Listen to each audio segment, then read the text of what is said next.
Monsieur le Commissaire, ladies and gentlemen, dear panelists, I'm very pleased to welcome you this afternoon for a discussion about livestock, in particular about animal health and animal welfare. It's true that when policymakers or experts talk about agriculture, they often forget about the livestock component, for mainly focusing on crop production. However, all of us, we know that the majority of the world poor live in rural areas, mainly young people or children, and around 70% of them are directly dependent on animal keeping for their survival. Globally, according to the World Bank survey, more than 18% of the world's population is engaged in husbandry or in the processing and marketing of animal-based food. That is why it's important to take any opportunity, such as the Global Forum for Food and Agriculture organized during the Green Week, in which eminent people participate, to recall some evidence with respect to animal production. Oh, please, don't worry, I will not have a long litany, but before opening the discussion, I would like to highlight very few numbers or data. I hope that you know that some 1 billion smallholders across sub-Saharan Africa and South Asia today rely on livestock for their livelihoods, food and income, for insuring themselves against crop losses and other calamities, and for building their capital and culture assets for a better future.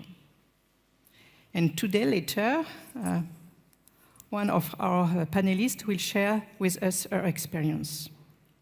Around 750 million livestock keepers in the world are living on less than $2 a day, suggesting a substantial opportunity to lift people out of poverty by increasing livestock productivity. Keeping in mind that people continue to move from rural to urban areas, it's also important to recall that livestock is a key source not only for protein, but also for critical micronutrients, particularly crucial for brain development of children.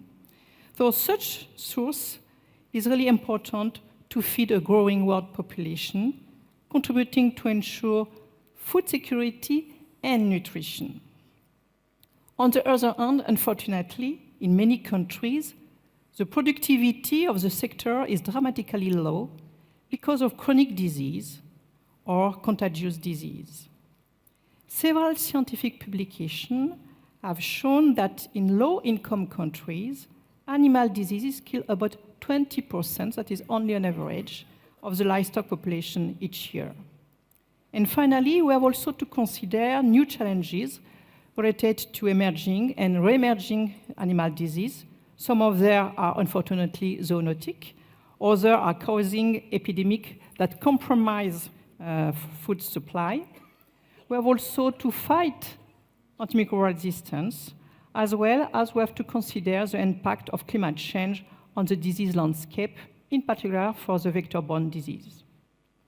Thus, today is not possible to discuss on food and agriculture without considering the livestock sector, and especially without highlighting the importance of animal health, which is not only about containing animal diseases, but which also has a significant bearing of the possibility to meet several of the Sustainable Development Goals. We could have in mind poverty, zero hunger, good health, gender equality, or economic growth. I hope, therefore, that today our panel will restore a legitimate interest in these issues, giving greater attention to livestock production as well as to livestock keepers. And for that, I'm very honored today and pleased to welcome high-level people who have kindly accepted to share with us their opinion on how livestock will significantly contribute to a sustainable, responsible, and efficient future. And first, I'm very pleased to welcome you, Monsieur le Commissaire, because I know that for several years now, the European Commission has developed an impressive farm to fork policy, which is certainly an important pillar of the European integration. And as introduction of our panel thematic, I'm sure participants also will be very pleased to listen from you how animal welfare, how animal health could contribute and could have an impact not only on food safety, but also on the security of our citizens. So please, if you could help me to introduce the panel, you have the floor, Commissioner. Thank you very much indeed, ladies and gentlemen, ministers, colleagues. Okay, sustainability, responsibility, and effectiveness. 3 words, 3 goals, which are essential for today's and future food safety. And these goals can be achieved working on animal health and welfare. Because by constantly increasing the production without tackling animal health issues and taking care of animal welfare, we will simply deplete our resources. Yes, we need to feed the growing population for our planet. It's true. And to feed 9 billion people by 2050, we need more food indeed. But we also need this food to be produced sustainably, responsibly, and effectively. And let's not forget, we need to waste less. Or even better, to waste nothing. Let me go deeper on these issues: animal health, animal welfare, and food waste, which are directly linked with the sustainability of the food and farming sector. Let me start with animal welfare. Over the last 40 years, the European Union has adopted a comprehensive set of animal welfare legislation, from farming to transport to slaughter. We have banned the most unacceptable practices of farming: the confinement of calves in individual pens, laying hens in bare cakes, and the permanent keeping of sows in individual stalls. The EU has been the driving force, and I am proud, driving force in developing global animal welfare standards by not only providing an important contribution to the standard setting process of the OIE, but also by co-funding or co-organizing many events and activities on animal welfare in the world. We have promoted animal welfare internationally also through bilateral cooperation instruments, some of which have been particularly successful. For example, Chile. Chile, for instance, has now adopted a very proactive program on animal welfare as a result of initial cooperation with the EU. All these are important achievements, but we want to go further. And we want to go further not only because our citizens are clearly asking us to do, but also because we are convinced that better animal welfare standards are key to guarantee the right balance between efficiency and sustainability in the context of ever-increasing production. Treating animals properly improves long-term productivity, avoiding the need for the routine use of medical drugs and painful practices. With this in mind, last year, the European Union established a platform on animal welfare, which gathers member states, international organizations, and you are there, professional and business organizations, civil society, and independent scientific experts. The platform helps to improve dialogue and understanding between actors. It also contributes to share experiences and good practices in a transparent way while working to increase the market value of animal welfare-friendly products in the EU. I am determined to build on these positive efforts. Later this year, for example, the Commission will designate the first European Union reference center for animal welfare, which will support member states in developing appropriate animal welfare standards, which hopefully will have an impact also at global level. Let me now move to animal health. Ladies and gentlemen, the management of animal disease crises such as African swine fever, lumpy skin disease, avian influenza, or sheep and goat pox disease is vital to preserve sustainable farming in the EU. This seems like an obvious statement, but I think it bears repeating. Any successful strategy needs to be coordinated at EU level. But it will not work without the full cooperation of other neighboring countries and organizations such as the World Organization for Animal Health. I cannot emphasize enough the importance of regional cooperation and coordination in the framework of the global framework of the progressive control of transboundary animal diseases. And I want to acknowledge the efforts made by European countries and international organizations such as your organization or Food and Agriculture Organization in this regard. Southeast European countries are currently fighting against lumpy skin disease. And we are using every possible means to provide technical and financial assistance to both member states and third countries affected or threatened by this disease. Particular attention we are devoting to African swine fever, which has quickly spread from Georgia through Russia and Ukraine to our borders. The highly infectious nature of this disease requires coordination and vigilance, both across and beyond the European Union borders. I would like to stress once again, cooperation here is very important because we have Euro-Asian pandemic now. I was very disappointed to read this week declaration about African swine fever being out of control in the EU. Let me remind everybody that thanks to our very strict regionalization, it is a good example, once again, and a constantly updated contrast strategy, African swine fever has moved less than 400 kilometers in 4 years from EU borders into EU, from eastern borders into EU. I am wondering how many affected countries outside the EU can present a similar record.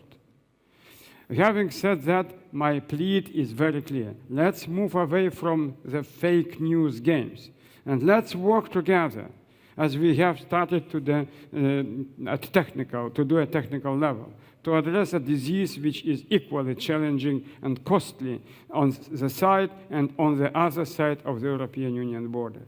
In this context, the animal health law, which modernizes European Union animal health regulations on transmissible diseases, can play a very important role. It provides indeed for a set of modern tools to prevent and control animal diseases, tools that will help manage diseases like lumpy skin disease or African swine fever. The new law, which applies of April 2021, also takes account of international standards of the OIE that are meant to facilitate international trade. At the center of our endeavor, there is a holistic approach covering the whole food chain through the One Health approach. We need resilient and sustainable food systems. Preserving the health status of our livestock enhances efficiency, saves precious resources like water, and minimizes the environmental impact of our food production. It is fair to underline here that well-performing veterinary services are essential to achieve the objective of feeding our people in a sustainable manner. The EU and, of course, the member states have invested and will continue to do so in well-structured and properly equipped national veterinary services. I invite you all to keep these services at its best, as the challenges and vulnerabilities of our food systems will persist and we need them. Before concluding, let me say a few words about food waste. In the EU alone, 88 million tons of food waste are generated each year, with related costs estimated 133 billion euros, and thousands of animals de facto raised and killed in vain. And while 20% of food produced in the EU is lost or wasted, 55 million people are not able to afford a quality meal every second day. It's very challenging. And food waste the fight food waste, we need to rethink how we produce, distribute, and consume food resources at each stage in the food value chain. The European Union and the member states are committed to meeting the United Nations Sustainable Development Goals 12.3, that is to halve per capita food waste at the retail and consumer level by 2030. Now we have 2018. Can you imagine? We have now, it's not so more time. And reduce food losses along the food production and supply chains. This is why the Commission has created an European Union platform on food losses and food waste as a tool to involve all actors in promoting intersectoral cooperation and sharing best practices and evaluating progress made over time. In particular, the platform is supporting the Commission work on the four key areas action. First, the elaboration of a harmonized measurement methodology, and we will finish that methodology this year. Second, the recent adoption of European Union guidelines to facilitate food donation. Third, the elaboration of European Union guidelines to facilitate the use of so-called former foodstuffs as a possible resource for feeding animals. And fourth, the definition of ways to improve the understanding and use of date marking in the food chain by all actors, including consumers. Colleagues, ladies and gentlemen, after presenting our commitment in these three crucial areas, allow me to touch on our efforts to promote recognition of European Union regionalization. And I would like to thank your organization, OIE, for its collaboration in this regard. The main objective of disease regionalization is to control the disease, but an equally important goal is to minimize the economic damage, especially for those areas that lie outside the disease-affected areas. We will dedicate additional energies to promoting regionalization to a number of non-EU countries. Again, your support is crucial in the success of these efforts. Let me conclude by saying that we are in the middle of an extremely challenging period when it concerns animal health and welfare. The development of international standards and their proper implementation is one such challenge. And in some cases, the solutions are clear. For example, developing technical knowledge among officials and businesses on animal welfare will help businesses to adapt OIE standards to their local context. It is also a time for innovation and new opportunities. Your commitments and engagement can lead to pioneering and inventive solutions. This is why I consider this event a timely one, as it provides an opportunity to hear all your views on the future of livestock farming. And on that note, I wish you fruitful discussions. I am confident that today will bring us another step closer to our goal of sustainable livestock production and ultimately help to address some of the wider challenges focusing our society today. We know very well climate change is here. New outbreaks, absolutely clear, are going. Can you imagine African swine fever in Siberia? African swine fever in Siberia. Definition is confused all of us. In Murmansk, African swine fever. And one acting, leading figure do not understand climate change. Strange for me. It will be good to encourage all of us because it's about animal disease, it's about animal health, it's about our planet, it's about our sustainability and our livestock and our people. Thank you. Thank you very much. Thank you very much, Commissioner. In your speech, you highlighted so many issues. I hope that we'll have the opportunity for addressing and further discuss on some of them. You have also highlighted that we have to consider animal health and animal welfare through an holistic approach, namely the One Health approach, the One Health concept, and that is something that the OIE is also trying to develop with our partners. So thank you very much. I do believe that now the scene is set, and we could already start with the panel. Before inviting the panelists of the first part of the discussion, I would like to inform the participants that we will explore together this issue through two parts. First, the tools who exist and through thanks we can improve animal health and welfare worldwide. And the second part of our discussion with mainly focusing on how we could use such tool, how we could develop a program on the field at the regional and national level. Thank you very much, Commissioner. And I would like now to invite the first panelist for the first part of the discussion. Firstly, I'm very glad to welcome Mr. Vladimir Ologovich Rachmanin, who is Assistant DG of the FAO and the regional representative for Europe and Central Asia. You are welcome.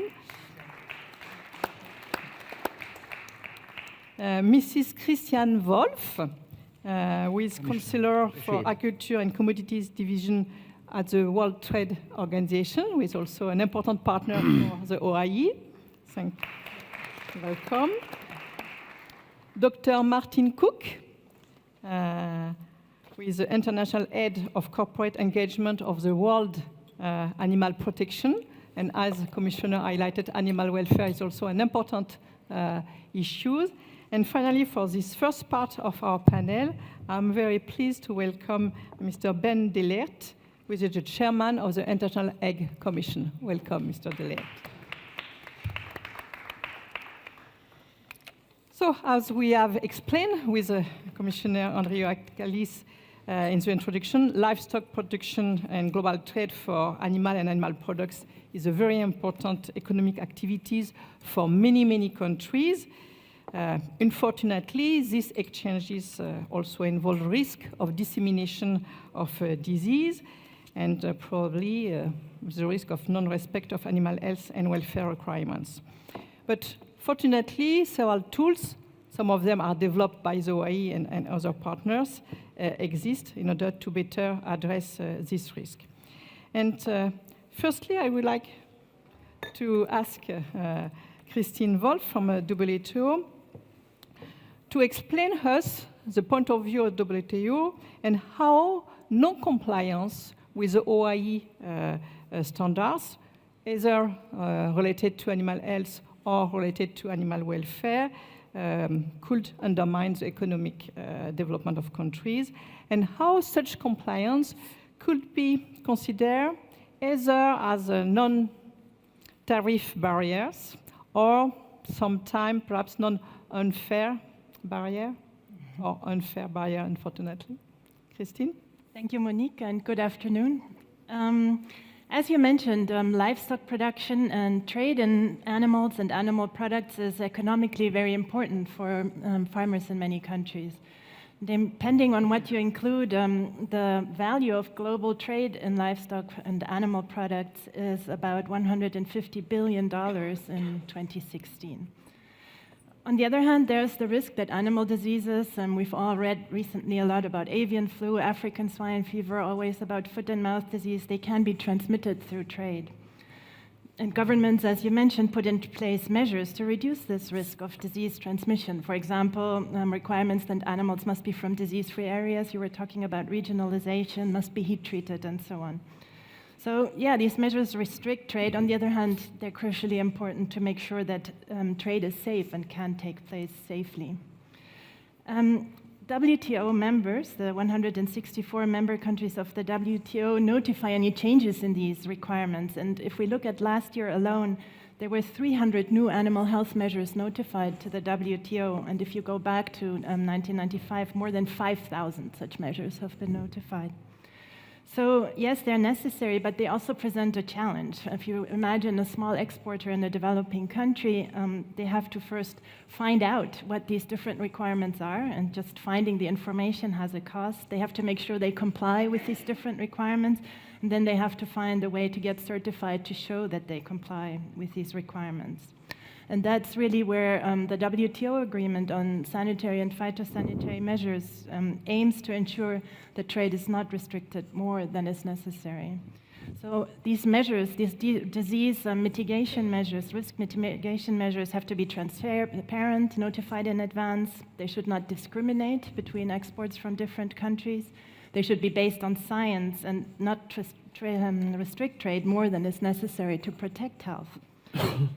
But even complying with legitimate measures can have a high cost when they're all different, and that's why it's so important to harmonize these measures on the basis of international standards. And as you mentioned, the OIE standards for animal health are recognized as the relevant benchmark under the SPS agreement.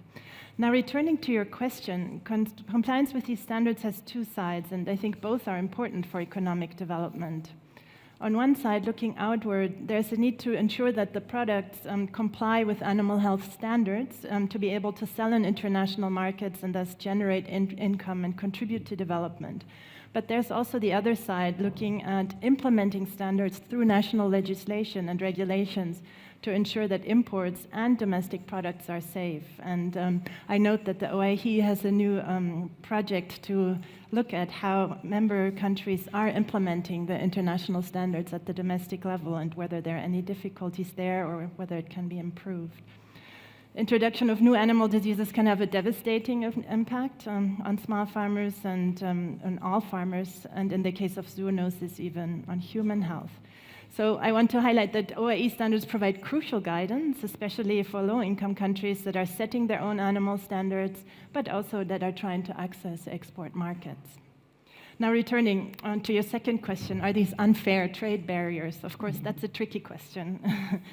I think the fact alone that there are such large numbers of these measures has an effect on trade, because just trying to comply with different regulatory requirements has a cost. Is that unfair? It's hard to say. I mean, I would argue that legitimate health protection measures based on science, based on international standards are not unfair. They're necessary for health protection. But unnecessary trade barriers can have an unfair effect, I would say.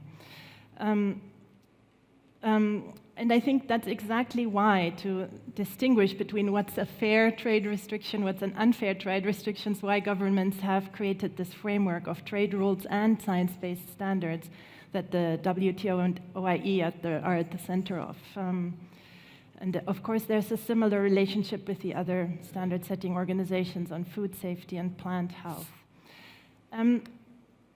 The WTO has a dispute settlement system, so when members disagree on what is fair and what is unfair, they can bring disputes to the WTO.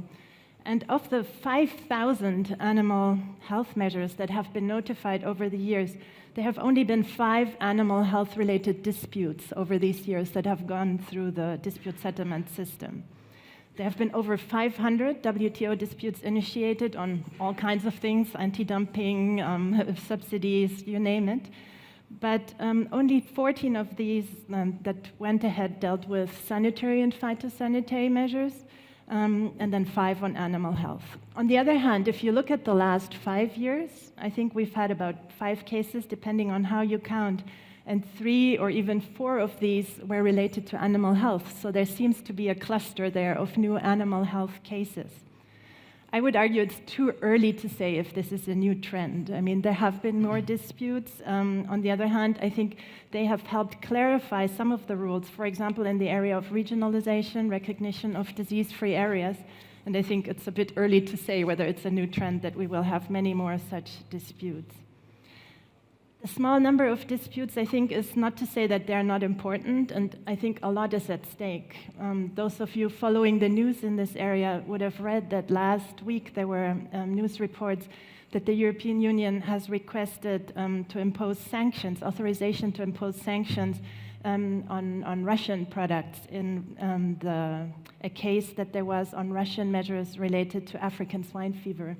And the estimated value that the European Union has estimated of the value of the trade lost is 1.4 billion euros. So that's a very large number.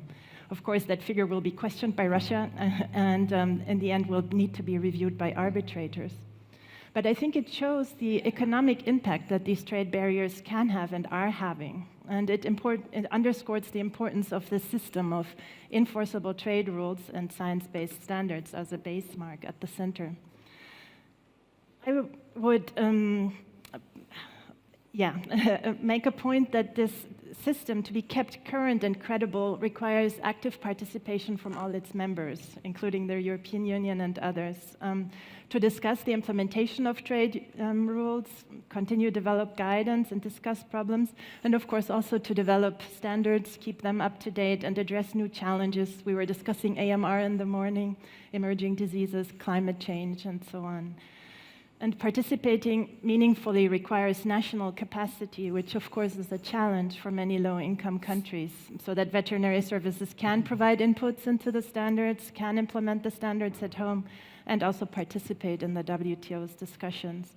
So I'd say that investing in national capacity is very important. It's a challenge, and often assistance is required. And in this context, I wanted to mention a partnership that our two organizations are involved in, the Standards and Trade Development Facility, which tries to coordinate technical cooperation in this area, fund innovative projects, and develop good practice. So in a nutshell, I would argue that we have a good framework. It's important to keep it up to date, to continue engaging and keep the rules relevant. Thank you. Thank you, Christine. Thank you, Christine, for also recalling how animal health could be a challenge issue for trade purpose. Thank you also for highlighting that the OIE is currently developing a new tool, an observatory, in order to better assess how the international standards recognized by WTO are implemented, what kind of challenges or difficulties our member countries face for the good implementation of these standards, so that at the end we could provide them with a better support, because sometimes a common understanding of the same standard is not something obvious. So therefore, that could be interesting after your speech, Christine, to have the point of view of the private sector. Mr. Deliot, you represent here the private sector, and particularly the International Eggs Commission. And I would like to have your point of view if standards, animal health and animal welfare standards, are constraints, sometimes costly, or if that could be also an asset for fairest trade. Yep. Thank you very much, Monique. By the way, a very interesting question. My name is Ben Dellard. I'm the president of the International Egg Commission. That is the global organization representing about 80% of the producers and traders of eggs and egg products worldwide. In our business, of course, trade plays a very important role. And if we talk about table eggs, now you know they have a shelf life of not such a long period, only 28 days, 30 days. So it means that if you look at trade in shell eggs, that's mostly a regional activity. But on the other hand, we have egg products with a long shelf life, and we export them also from European countries, but also from other countries like India or Japan. We export them all over the world. So there's quite vivid activity going on. Besides that, live animals, of course, it's not so common to travel all over the world with live animals. But on the other hand, hatching eggs and one-day-old chicks, especially for reproduction, are also exported worldwide from one country to the other. And of course, it's good that we have this trade, because it's all part of our business, and that's how we try to make some money in the things that we are doing. But of course, also as Christian has said, there's also a risk in trading animals or animal products. And that's what we've seen certainly also in the poultry industry, in the poultry and egg industry, where we are facing a serious problem with threat of avian influenza, in fact spread worldwide. And now we have learned that mainly migratory birds play a very important role in spreading the virus. So as humans, it's very difficult to stop spreading of the virus. As migratory birds, they travel all over the world, and I haven't found a way to stop them anyway. And if somebody here in the room has found a way, I'd rather hear it. So there's also a risk in spreading not only through trade, but also nowadays in something simple, as birds, they just migrate all over the globe, and they take the virus with them. Nevertheless, I think what we have done so far in our world as we try to organize it, and I'm very happy with the role that OIE is playing in that we have animal health standards that are used worldwide. For us, it's very important that these are objective, that these are science-based and approved by all the countries. And I think that's one of the discussions we had recently as well when we discussed this in Paris. If these science-based, objective standards are not approved by all countries, then we still have this threat of spreading viruses all over the world. So this is, I think, an important aspect for all of us, not only the OIE, but also especially people from the industry, that we all should respect these international standards made by the OIE and maybe also other international organizations. It means that if we have animal diseases, that we are not exporting or importing animals or animal products from these regions in the world. I think that's quite simple, and also in the industry that is acceptable and accepted as it is. Then it seems rather easy, but the problem is a bit more complicated. Because one of the possibilities in reducing risk on animal diseases can be that we use vaccination against spreading of viruses. And that's where we immediately come to the discussion of standardizing these kind of activities and the effect of vaccination on trade. Because what we have seen until now is that if it comes to foot and mouth disease or swine fever, or also in my business, avian influenza, that if countries or regions from the world are willing to vaccinate against these diseases, then we immediately find limits and problems in trade, because until now it is not accepted in trade that vaccinated animals or products coming from vaccinated animals are traded all over the world. And in fact, if you look at the veterinary and the science side of this discussion, that's a very interesting one. Because on one hand, we are trying to tackle animal diseases. Vaccination is one of the possibilities. And on the other hand, you are limited by the fact that you are immediately punished also by the fact that you're not allowed to export anymore. So that's certainly one of the challenges that we would like to face also internationally. To reduce the risk of animal health, of course, biosecurity plays an important role, but also vaccination can play an important role. And talking about biosecurity, I think there we have good examples of how we try to cooperate between the private sector, in our case as the egg industry, and the OIE in finding the best ways, in also finding some standards for biosecurity that can be used all over the world, and using all the knowledge of the scientists that we have. And the last item, Mrs. Chairman and ladies and gentlemen, I would like to address also the point that was also mentioned by Christian on the item of animal welfare. And maybe that's even the biggest challenge that we have, where we see that standards on animal welfare, they are not the same all over the world. Different regions have different demands from retailers or customers, and that's quite normal. The European consumer is thinking in a different way than an African or an Asian consumer. So we think it's quite understandable that we have different standards all over the world, depending on the demand of your clients.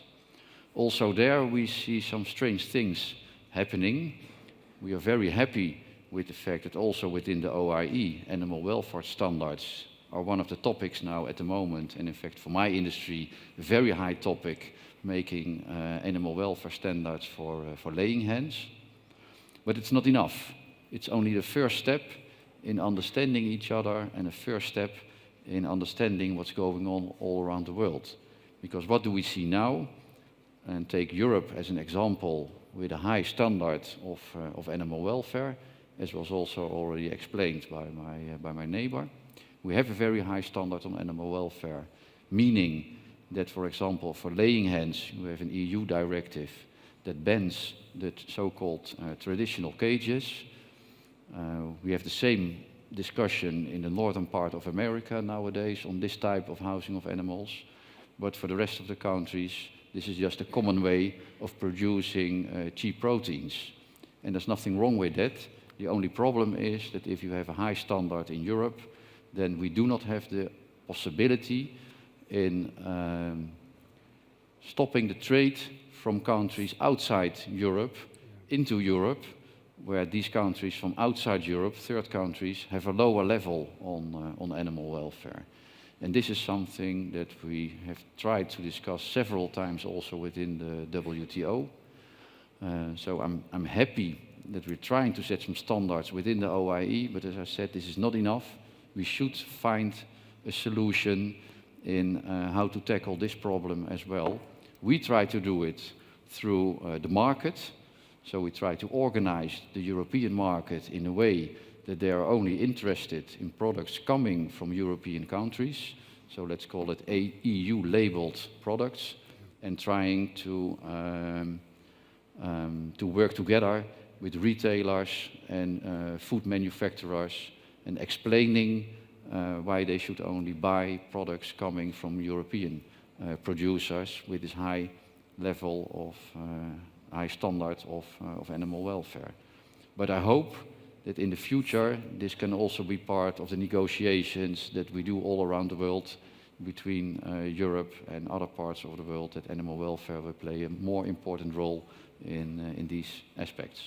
Thank you very much. Thank you, Mr. Delert. But before we will further discuss about animal welfare with Dr. Cook in a few minutes. But before, I would like to ask you something else. And according to what you said, could we understand that you are expecting more partnership with the public sector or from national veterinary services? Yeah, if I look at the way we try to work at the moment, and I think we're not there yet, but we still have some things to develop.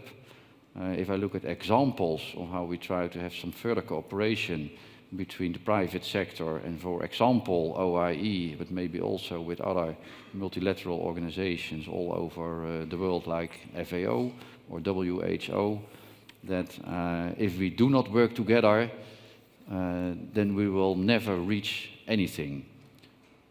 Talking about standards, for example, coming from OIE, I think it's important that they need to be approved by the countries. How do we get them approved?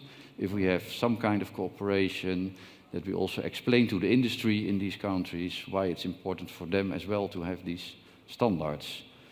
If it comes to knowledge about, for example, biosecurity, how to keep diseases out of the farm, I think we have very good examples in how we are doing it, and I'm very happy with it in the way that we do it, that we use all the knowledge from the industry, from veterinarians working in the field, knowing how to address biosecurity on farms, and also trying to make this international OIE standards in the field of biosecurity. You also mentioned the need for well-structured veterinary services. Yes, of course, we think it's very important that we have in each country a well-structured veterinary service. Why? Because, as I tried to explain earlier, diseases, they don't stop at the border. So what we see now in avian influenza, we need to work together to tackle this problem in all countries of the world, since we see that these migratory birds play such an important role.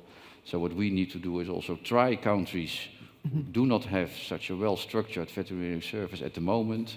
From the countries who do, we need to help them, and this is also an interest of the industry, and that's also what we are willing to do together with you and together with the other organizations all around the world.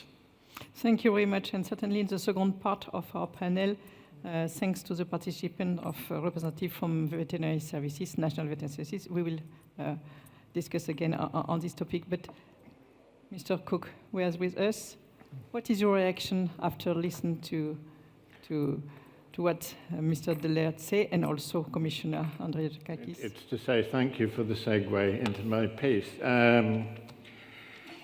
I think your comment about One Health is absolutely central to all of this. Animal health, animal welfare, and human health, and even community health are inextricably linked to each other. And so we have to see all of these things in the round. Now, they don't entirely overlap, but they are aspects of each other. The second thing is that from an animal welfare point of view, and that's what I'm speaking to, is that it's not only about disease or biological functioning. Now, I as a veterinarian tend to think about if an animal's healthy, it must be okay. But we know in animal welfare science that there's a lot more to it than that. And so it's important that we recognize that there are other aspects to animal welfare. For example, animals' capacity to feel and to suffer and to feel happy and to have positive emotions and so on. And we also need to see animal welfare and indeed I would say animal health, not in terms simply of prevention of bad things, but also in terms of promotion of good states of health and good states of welfare. We do this with human health. We should be doing this with animal health and animal welfare too. Now, when it comes to trying to set standards around this stuff, though, it gets a little more difficult because if you're talking about some sort of physical measure of something, then it's quite easy to say one of these in one country is the same as one of these in another country, and it's all pretty straightforward. But animal welfare is very dependent on the context, so the species, the geography, the climate, the production system, and so on. And all of these parameters have quite a significant influence on what we understand by animal health. Animal welfare for a fish may depend on the same principles, but it's not necessarily the same thing as animal welfare for a cow. So we need to try to understand animal welfare and set standards for animal welfare in those contexts. So for me, the first thing that I think the OIE does tremendously well through the Terrestrial Animal Health Code is to create a set of principles around what we mean by animal welfare. And this is very much needed. If you talk to animal welfare scientists, they'll come up with 100 different definitions of animal welfare. The OIE definition is admirably succinct. Animal welfare means how an animal is coping with the conditions in which it lives. Now, that's the very thing that we need from standards. We need a set of principles. And then the second thing we need is a baseline. I think the Terrestrial Animal Health Code and the chapters on various different species that are out there at the moment, we're looking forward to the egg one when it comes out. They set a baseline that's agreed by 180 countries. Now, anything that's agreed by 180 countries must be pretty applicable all over the place. And I think it's vitally important that we make sure that OIE standards are applied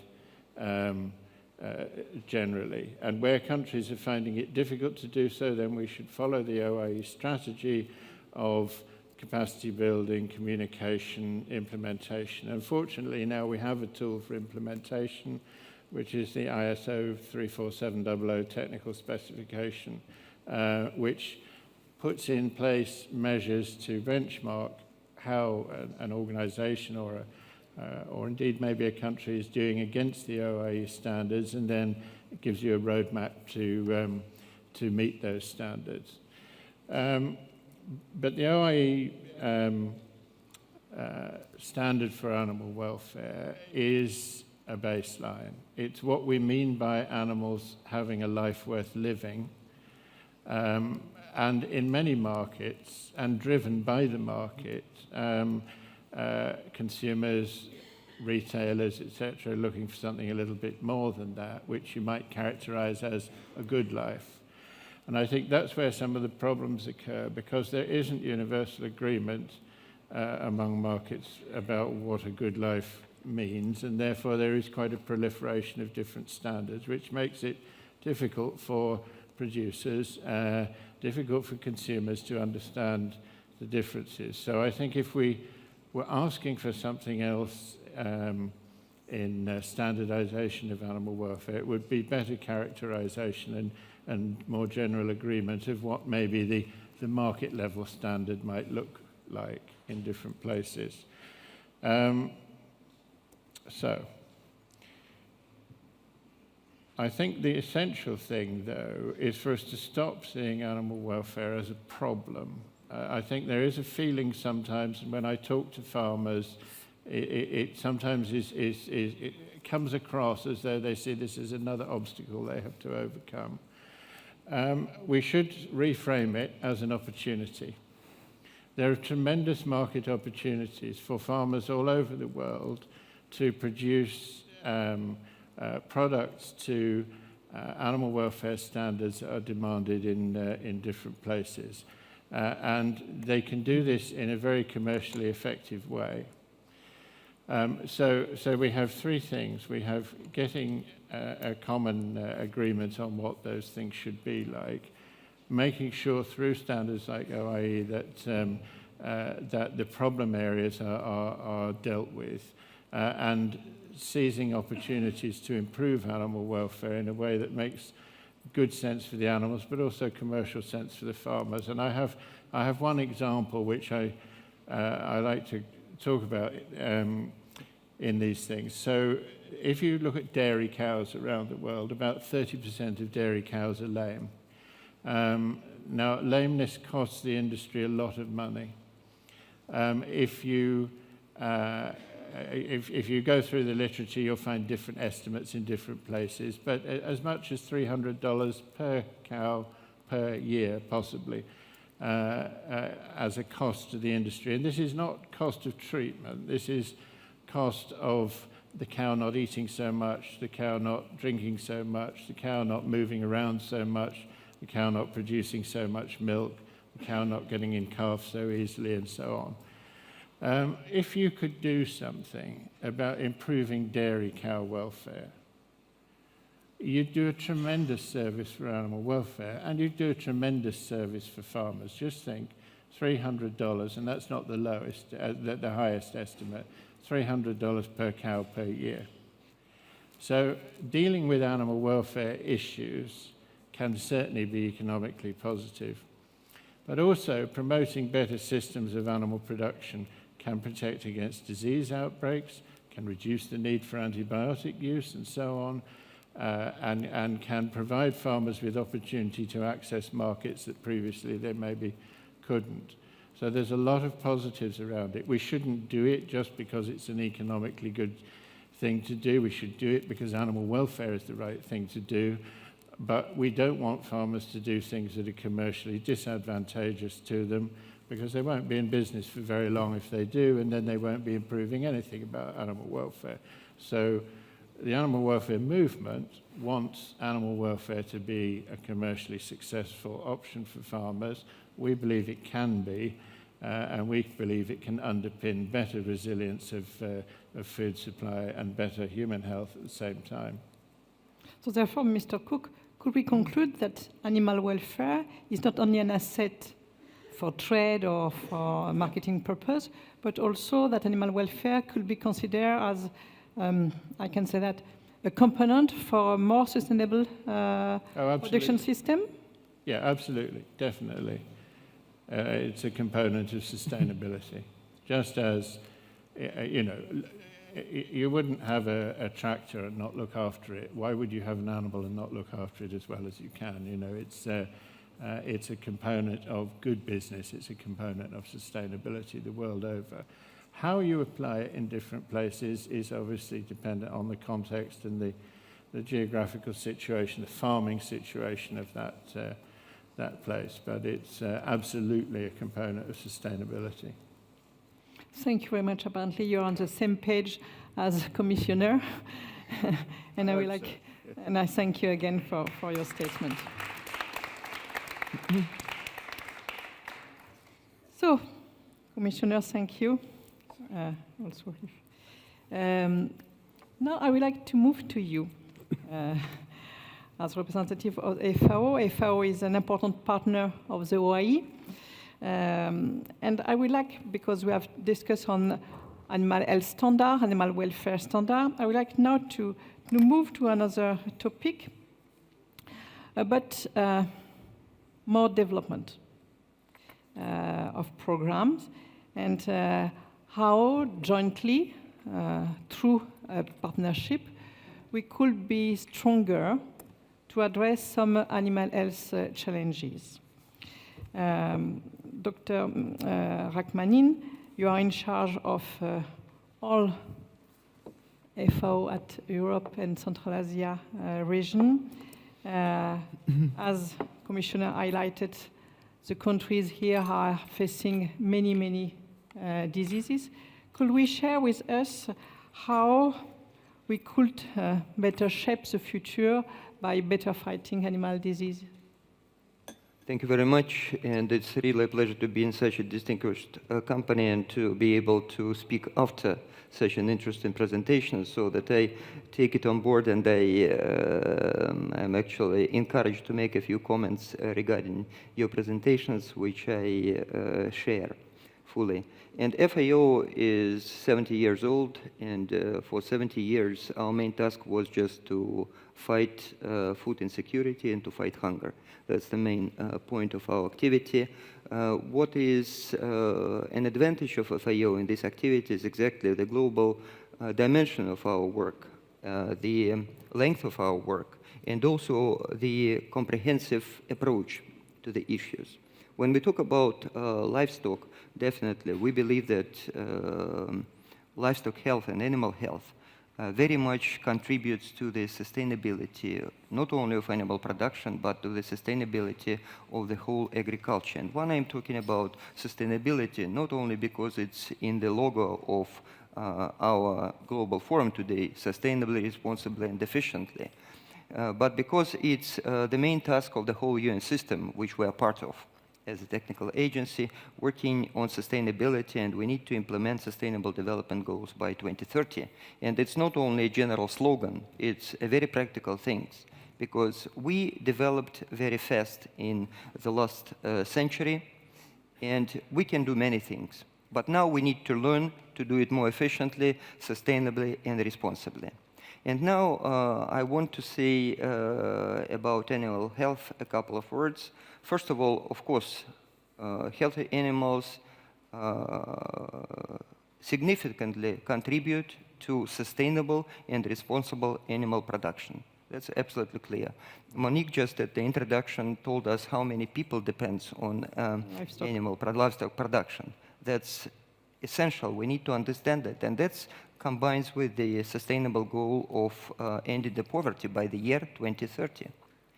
We need livestock production in order to fight the hunger.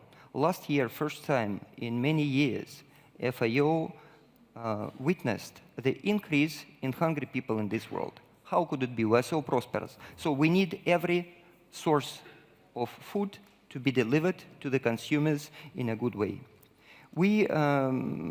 What is important for us when we work on animal health is to work in partnerships. To my mind, this is extremely important. And these partnerships are not only among the international organizations, which may sound to some a little bit bureaucratic, FAO Food and Agriculture Organization, World Organization for Animal Health, World Health Organization, WTO, but it's very important to work with the private business, with academia, and with the public. We need to work together, and actually we were successful, and we can claim these successes when we work together. In 2012, we invented the strategy for foot and mouth control, and it's working.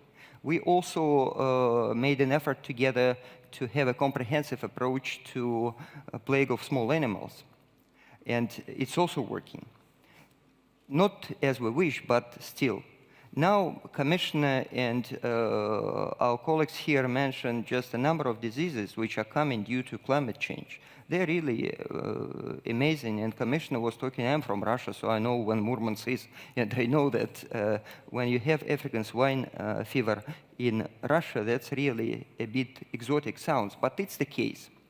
And we need to work together in order to overcome this epidemic of animal swine fever, We need to work against lumpy skin diseases. We need to work against all animals, but only together. And what I want to add here specifically is that when we define our strategy as an international organizations, as private business, as academia, we need to be inclusive. It's a big part of our work to be clear what we are doing. We cannot be only technical. We cannot be just rhetorical. But we need to reach every heart, because now our strength is our unity. So when we work on these technical issues and very important issues, we need to bring the public with us. We need to bring business with us. We need to have this dialogue in order to have a clear and understandable discussion. And we also should be thoughtful and aware of the cultural differences, cultural traditions. We are very diverse. I work for Europe and Central Asia. That's from Lisbon to Vladivostok, plus Turkey, which is a part of Europe. But I also understand that there are views in other countries. There are strong views in North America. There are strong views in China. All these countries are growing. There are strong views in Africa. And they have their approaches. And we cannot sit in our oyster sometimes, or the regional oyster, but outreaching. And I want to compliment OIE for their activity in Central Asia, for instance. I just recently, and I told Monique about it, I just recently met a gentleman in Central Asia working for OIE, doing a tremendous job. That means our outreach and our work together, because we can invent the standards, we can do the norms technically very good, but they cannot reach the audience. This is important to do it. Another thing which I want to address is regarding this animal welfare, which is a very big issue here for Europe. It's a very important issue, and I would share your views that it's really not only good for the animals, but it's also good for economics. And that's what we need to explain and to deliver, to build upon. And of course, I want to tell you that we have a lot of resources collected in FAO. And they are all accessible to everybody. I do not want to take your time to discuss here all those issues, but I very much encourage you, if you are the specialist in the region, in the area, go to FAO website, go to OIE website, go to WHO website. There are very many information which is very well presented. So the key to the success in our work is partnership and bringing the public and consumers and producers on board. If I may, Mr. Rachmanin, if you go on the FAO website, if you go on the OIE website, you will have the chance to look at this video on Peste de Petits Ruminants, PPR, with a joint strategy developed with FAO. And thanks to this video, you will very easily understand why fighting animal disease is really crucial for many, many families. Please, if you can have the video.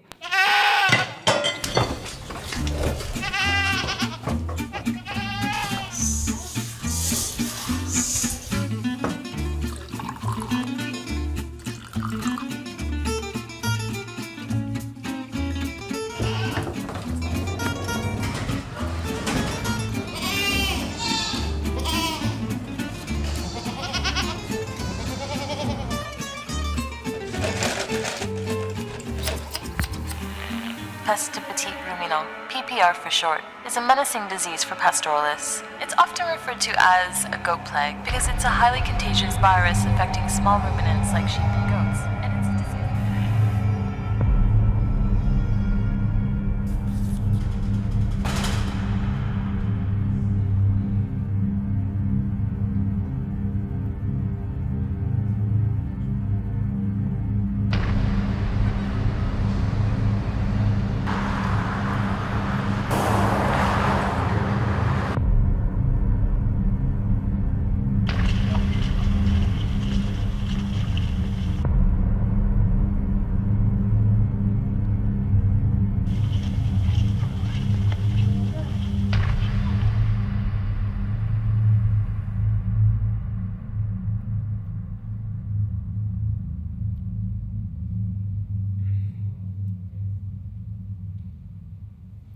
And that is not only a video, that it's the true life, the daily life of many, many families.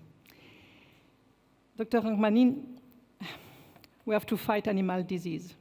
For doing that, we need veterinary drugs. Today, many forums, antimicrobial resistance is on the top of the agenda of the discussion. That is also another challenge. Could we hear from you what we are developing about antimicrobial resistance, jointly also with FAO under our tripartite collaboration? Yes, just it's for FAO, it's a fairly new issue, although just we were talking about this antimicrobial resistance for quite a long time. Now it became really a problem for many people who are realizing that antibiotics are not working, that they're not working on animals, they're not working on human, and the issue is, again, comprehensive. There are just a number of documents that has been developed. For instance, FAO developed a global action plan on antimicrobial resistance, which actually put a strong emphasis on awareness and knowledge about the issues. But what we are together, we are doing it, World Health Organization, Food and Agriculture Organization, World Organization for Animal Health. We are putting an emphasis on three things. That is to ensure that antimicrobial agents continue to be effective and useful to cure diseases. That's very important because many of them are not working already. Then to promote prudent and responsible use of antimicrobial agents, because quite often, as also the commissioner was saying, we can keep animals healthy, and we do not need antibiotics, and we do not need to use antibiotics for growth. We need to be efficient about it. And the third thing is to ensure global access to medicines of good quality.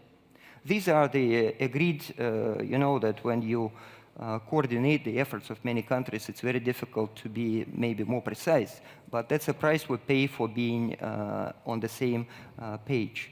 But what is absolutely clear that we are working, three of us together under the clear understanding of One Health. This is very important topic. We are the members, all three of our organizations are the members of Special Secretariat, Interagency Coordination Group on Antimicrobial Resistance in the United Nations. We need to be more outspoken about our activities and more efficient in this umbrella secretariat. We are also working on public awareness. Last November, we organized World Antibiotic Awareness Week, where we tried to reach each region in order to show what's going on and what are the pluses and what are minuses. We are not fanatics of anything. We are realists. We are basing whatever we are doing on the scientific knowledge and understanding. But now I believe the quantity of information brought us to the new quality, that this issue should be dealt with. And we are very practically operating on norms and standards. Russian Federation is very active. They have a big conference in Sochi, inviting many countries to discuss this issue, and they are supporting the countries in the eastern constituency of my region in developing understanding. We're working in Kyrgyzstan together with OIE and WHO. We're working in Kazakhstan. And what is important from my regional office, we plan to have, together with AMR experts, colleagues from European Commission, OIE, Swedish University of Agricultural Sciences, we want to develop a manual on practical steps, approaches to implementing prudent antimicrobial use directives, guidelines, and standards.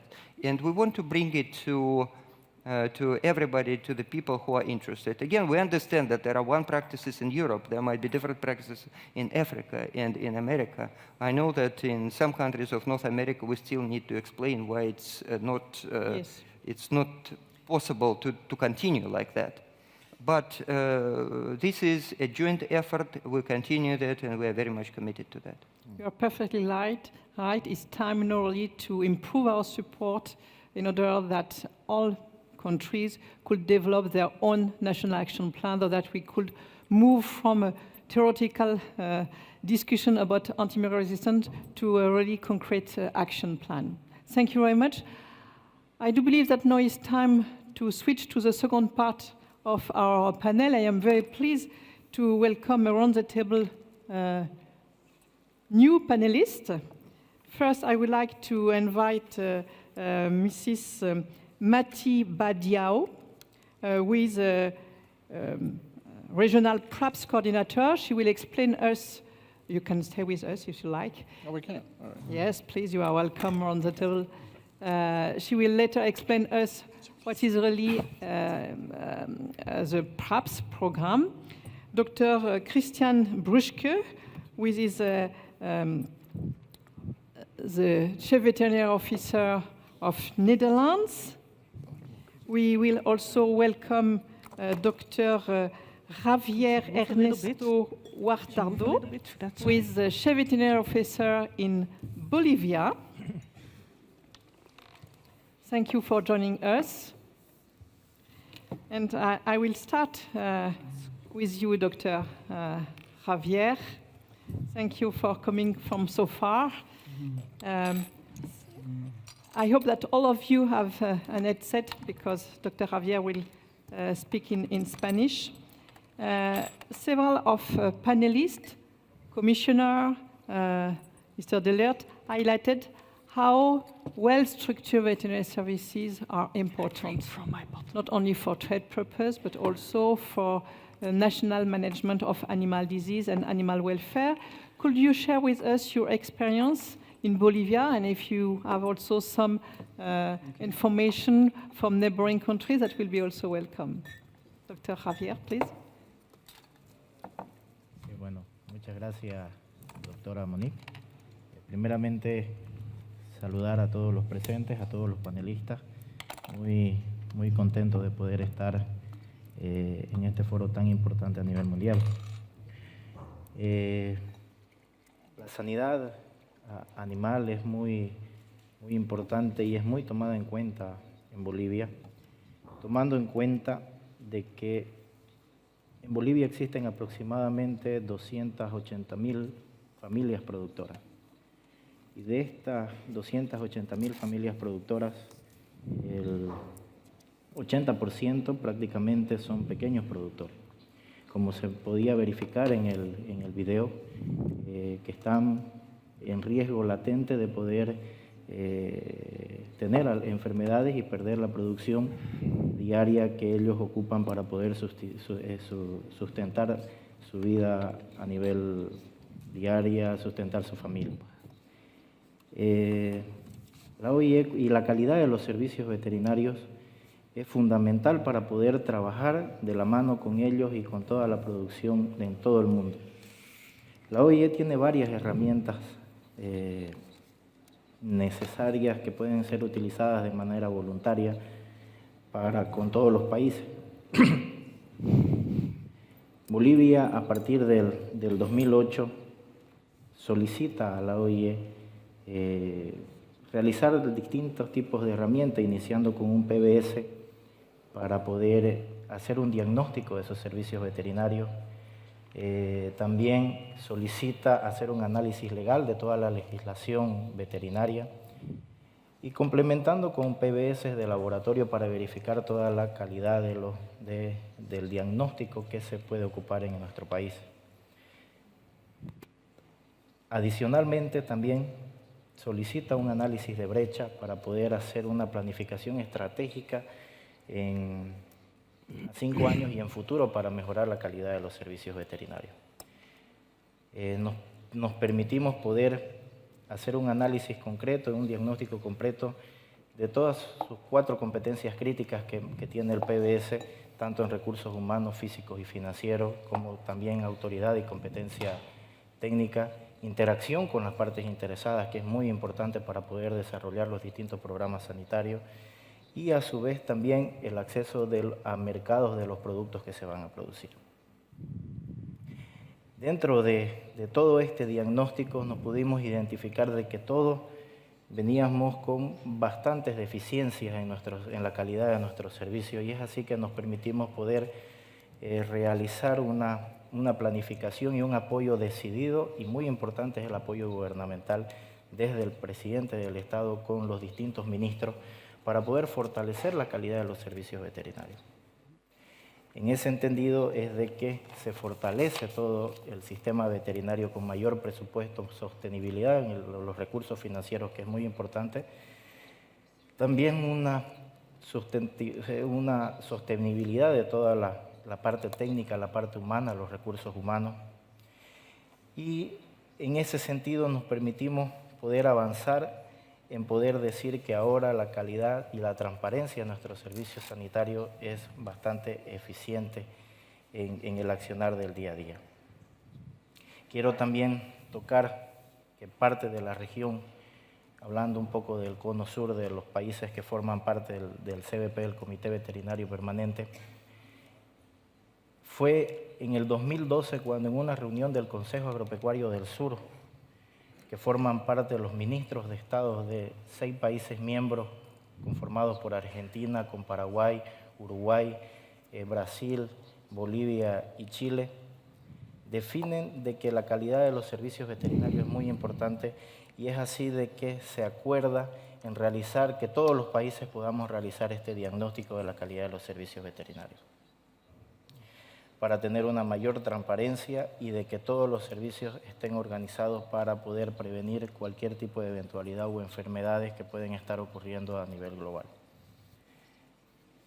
Eso quería compartir, doctora, y a todos los panelistas, de que nosotros somos muy agradecidos con la OIE y la importancia de ocupar sus herramientas para el beneficio de toda una producción sustentable que venga a beneficiar a toda la población mundial.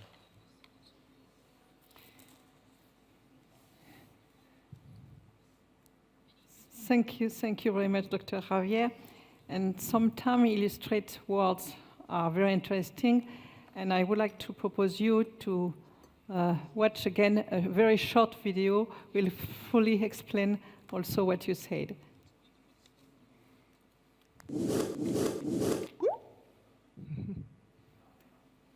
Independent. Voluntary. Valuable. Intelligent. Facilidad.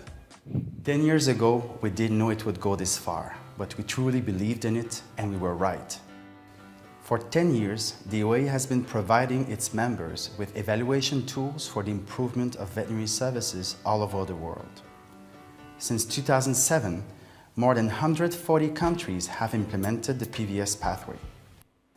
South Africa has benefited by being able to develop a veterinary strategy, and that we have been able to incorporate into our strategic planning process that has actually also been looking at the priorities of the country. To allow this, hundreds of OIE experts travel the world to assess capacities of veterinary services, identify gaps, and work on solutions with the national authorities. Well, for the OIE, first of all, we need to train our experts so they're ready to undertake a mission. And then we have a role in educating our member countries and our OIE delegates in particular about the PVS, because it's a voluntary process and we need to get a request from the country. Once we have a request to undertake a PVS mission, we select the team and we liaise with the country to organise the mission. The tool is so targeted to the improvement of a country's situation that it's really a pleasure to use it. Uno tiene la oportunidad de entrar hasta las mismas entrañas del servicio veterinario, conocerlo desde adentro. The very practical aspect of the PVS process also is of great value. The performance of veterinary services is not a one-shot evaluation. It is a complete pathway. Thanks to the different tools, the OIE member countries benefit from a comprehensive and versatile program to identify and fulfill their needs.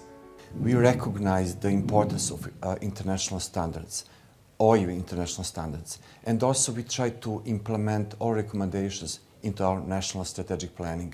The most challenging thing was the coordination of volumes of information from all the states and territories as well as from the national system. Improvement of the veterinary service cannot be done by the national veterinary authorities of the country alone.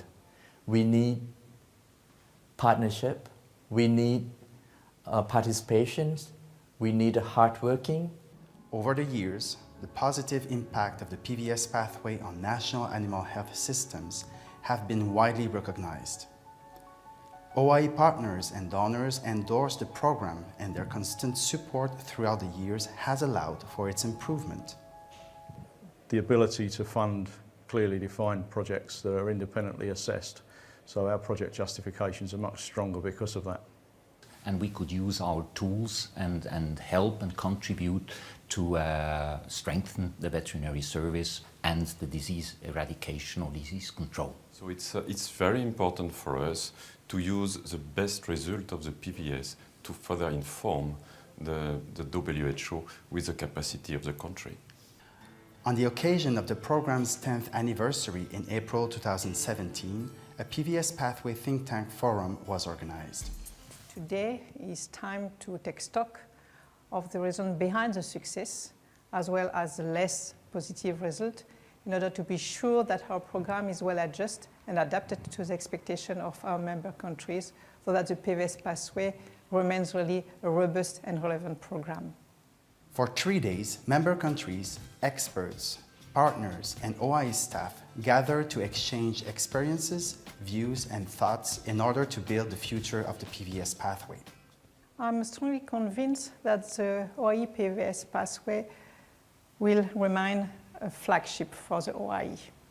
Therefore, we'll adjust the program in order also to take into consideration other initiatives developed by our partners or other organizations such as WHO, so that the program be still relevant, useful for our member countries. The PVS pathway is 10 years old now, and it's just at the beginning of its career.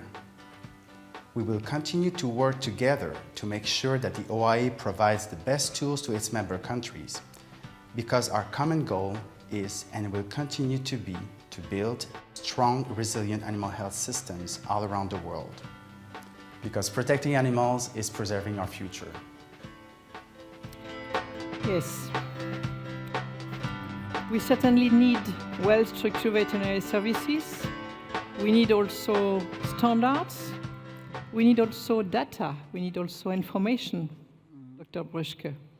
So what could be also the point of view of a representative of national authorities with regard to transparency and sharing of information? Well, first of all, thank you for being member of this panel. Well, it's been said already several times, but animal diseases have a huge impact on animals, on public health. They can have an impact on food safety, food security. And what we always say is that the very first responsibility for animal health is with the owner of the animals. But of course, you cannot give all the responsibilities to the owner, because securing public health, food safety, food security are responsibilities of governments. So we need to protect our people against these risks. And there's, of course, always a balance between the responsibilities of the governments and the responsibilities of the citizens. But what we need to do is make a risk analysis. So what we need to do is look at these risks. What are the actual risks and what should we do? And to be able to do that, we need transparency. Yeah, we need transparency, data. And we need also data, and we need certainly also a platform or a tool for collecting such information. We will do our best so that such tool be interconnected, I'm not sure that is the right word, with other database, such as database developed by WHO or by FAO, but also at regional level by some regional institutions, such as the European Commission. We need to put all the data that we have together, And I think the data that we collect officially are extremely important. So we have collection of data, of course, within the EU, but we also have the notification system in the OIE, and we also have data from the human health. And for risk analysis, we have to put that all together. But if I look, for example, at the situation in my country, it's also very important to have the informal contacts with the CVOs of the countries around me, because the official information is always a little bit later. And if you want to take measures in your own country to prevent the introduction of animal diseases, you need to have very short lines with the countries around you. So you just need to phone each other, send emails to each other. Because for me, it's important to have information what happens in the other regions of the world. If it's about trade, possibilities of introduction through transport, airplanes, etc. But it's even more important to have the information of the countries directly around me to be able to take measures. For example, on the avian influenza issue, if there are outbreaks in Germany, for our country, it's a bigger risk than if there are outbreaks in, for example, Asia. But I think transparency is key, and transparencies need to build trust, to build confidence if you're speaking about trade, and also to protect your people, your animals, your food safety, etc. And I hope that such panel could also give an opportunity to better inform not only national authorities, but also the private sector, NGO partners, that such trust is important and that working together could also help to be better on the same page and with the same understanding of not only standard, but also how we have to address such issues. Well, if we are speaking about standards and implementation of standards, we always say that that's a very important point. But we cannot do that without the private sector. So we need the private sector to implement our standards. We need the farmers to implement it. We need the industry to implement our standards. But we also need our competent authority. So, for example, if we have an outbreak of an animal disease in the Netherlands, we have around the table all our stakeholders the next day. And of course, the Netherlands is a special situation, a very densely populated country, many animals, a lot of trade. But bringing the different stakeholders together, that is, I think, what we should do in all countries. From the human health side, from the animal health side, but also from the private sector, because you really have to do it together. Si vous le permettez, je vais passer en français, tant que vous ayez vos écouteurs. Parce que maintenant, je voudrais donner la parole à Madame Mati, parce que je suis sûre que les éleveurs qu'elle fréquente sont bien loin de nos considérations de standards internationaux, de notification de maladies, voire même de barrières économiques et de relations avec l'Organisation mondiale du commerce. Vous êtes en charge d'un programme important qui s'adresse à des éleveurs pastoraux en Afrique de l'Ouest.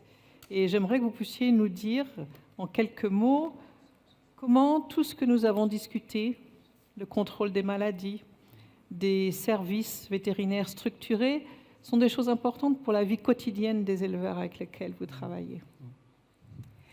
Merci beaucoup, Dr Monique. Effectivement, dans notre région, nous avons bénéficié d'un financement de la Banque mondiale d'un montant global de 248 millions de dollars pour financer un projet régional d'appui au pastoralisme dans le Sahel. Ici, on ne parle pas, bien sûr,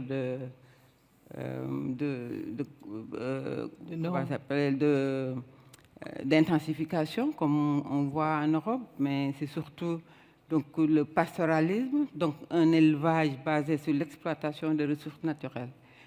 C'est un projet aujourd'hui qui concerne 6 pays du Sahel, le Burkina, le Mali, la Mauritanie, le Niger, le Sénégal et le Tchad, sous une coordination régionale du CILS, le Comité interétat de lutte contre la sécheresse dans le Sahel. Dans notre région, nous avons plusieurs types d'élevage. Nous avons ce pastoralisme pur qui est le plus important, mais nous avons également un élevage agropastoral, surtout en zone agricole, où l'élevage bénéficie des sous-produits agricoles et agro-industriels. Nous avons également un petit élevage qui se développe de plus en plus autour des villes, qu'on appelle l'élevage intensif, qui donc, englobe des animaux importés pour l'élevage pur ou bien le croisement, que ce soit pour les ruminants, que pour la volaille, etc. Tout ce que vous avez dit depuis tout à l'heure, c'est important, parce que même l'élevage transhumant a besoin de santé, d'une bonne santé qui lui permet d'être en bonne santé, de pouvoir produire et de pouvoir également, comment dire, produire une bonne production laitière, un bon taux de croissance. Parce que nous avons également dans notre région beaucoup de maladies, bien sûr, que vous connaissez, comme la peste des petits ruminants, la pneumonie contagieuse bovine, la peste porcine africaine, on en a parlé tout à l'heure, la fièvre à fleuve, fièvre de la variole du Rift, etc. C'est d'importantes maladies qui, si elles ne sont pas prises en charge, causent une perte de productivité importante. Mais surtout aussi une mortalité importante chez les animaux et même chez les humains, parce que nous avons des zoonoses. La baisse de productivité donc, engendre de faibles revenus chez les pasteurs et l'insécurité alimentaire, bien sûr, des ménages pastoraux. Donc, surtout quand on parle d'animaux, surtout la peste des petits ruminants, on parle surtout des femmes. Donc, quand on doit renforcer la protection zoosanitaire et donc la préservation de la santé publique à travers la mise en place de services vétérinaires performants et conformes aux normes de l'Organisation mondiale de la santé animale que vous dirigez. Donc, ceci, c'est un objectif de tout programme de développement pastoral dans le Sahel. Le PRAPS soutient ainsi les efforts nationaux et régionaux essentiels pour bâtir des services vétérinaires nationaux plus durables et efficaces et mène des campagnes de surveillance et de lutte contre les principales maladies dont certaines ont été énumérées tout à l'heure. Le projet PRAPS met spécifiquement l'accent sur la fourniture de services locaux de santé animale dans les zones pastorales reculées. Les résultats, grands résultats à atteindre à moyen terme autour de la composante 1 du projet qui cible principalement deux maladies, la péripneumonie contagieuse bovine et la peste des petits ruminants. Les résultats attendus sont une augmentation de la séroprévalence post-vaccinale pour la peste des petits ruminants, mais également la diminution du taux de prévalence de la péripneumonie contagieuse bovine. Mais si nous prenons seulement l'exemple de la peste des petits ruminants, c'est une maladie qui attaque, comme son nom l'indique, des ovins et les caprins, qui sont détenus essentiellement par les femmes dans notre région. Celles-ci sont des actrices sociales, économiques et politiques à part entière. Leur autonomisation et la reconnaissance de leur apport dans le pastoralisme permettront de réduire la vulnérabilité des communautés au choc extérieur. Donc, l'éradication aujourd'hui de la PPR est donc un objectif non seulement mondial, mais aussi un objectif régional dans notre région. Le PRAPS a aidé, donc à travers l'OIE, bien sûr, qui coordonne la composante 1 de cet important projet, a aidé tous les pays membres à élaborer leur stratégie d'éradication de cette maladie et leur plan d'action et de financement. Nous sommes dans la deuxième campagne de vaccination contre cette maladie. Cette éradication est aujourd'hui possible, car le vaccin contre la PPR est efficace. En tout cas, dans notre région, les résultats que nous obtenons sont encourageants. Et c'est un vaccin aussi produit par plusieurs laboratoires reconnus par l'OIE dans le monde.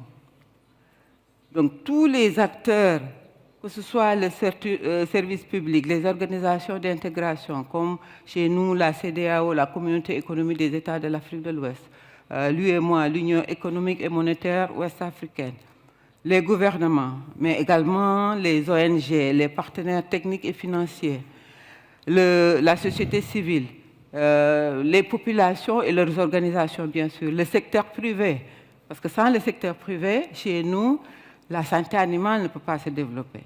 Parce que eux, c'est le secteur privé, les vétérinaires privés sur place qui ont le mandat sanitaire aujourd'hui dans tous nos pays. Donc l'ensemble de ces acteurs sont invités à synchroniser bien sûr leurs énergies et à mutualiser leurs moyens afin de réaliser cet objectif ambitieux qui est l'éradication du PPR. Donc c'est un engagement de long terme et j'y invite tous les acteurs bien sûr par rapport donc, à cette maladie. Bien sûr, il y en a bien d'autres, mais aujourd'hui, je pense que l'engagement de l'ensemble des gouvernements, en tout cas des pays du Sahel, c'est vers l'éradication de la PPR, la peste des petits ruminants. Merci beaucoup, Mati. Et je crois qu'à travers votre exposé, et j'espère que ce sera le cas, tout le monde aura bien compris que établir des normes internationales pour les maladies animales ou pour le bien-être des animaux, ce n'est pas seulement pour réguler le commerce. Ce sont aussi des outils grâce auxquels on peut bâtir des programmes de lutte contre les maladies dans les pays où elles sévissent, et donc des programmes qui contribuent, on l'a dit plusieurs fois au cours de ce panel, qui contribuent au développement socio-économique des populations, mais également, et je crois que c'était intéressant avec ce que vous venez de dire, Madame, à la préservation de certains types d'élevage, et notamment le pastoralisme, non seulement en Afrique de l'Ouest, mais on le sait aussi dans la Corne de l'Afrique, Moyen-Orient et Eurasie. Donc il y a aussi cette vocation de maintenir de façon durable, pérenne, des types d'élevage qui, quelquefois, dans les pays développés, sont un peu oubliés. Et donc ça nous permet aussi de rappeler que la transposition de notre point de vue n'est pas forcément la meilleure approche lorsqu'il s'agit de discuter d'autres pays. Thank you very much, Mati. I do believe that now we have some minutes for giving the opportunity to the participant for asking you, for taking the floor, for additional information from our panelists. Therefore, I do believe that in the room you have some microphone. So therefore, don't hesitate to ask the floor.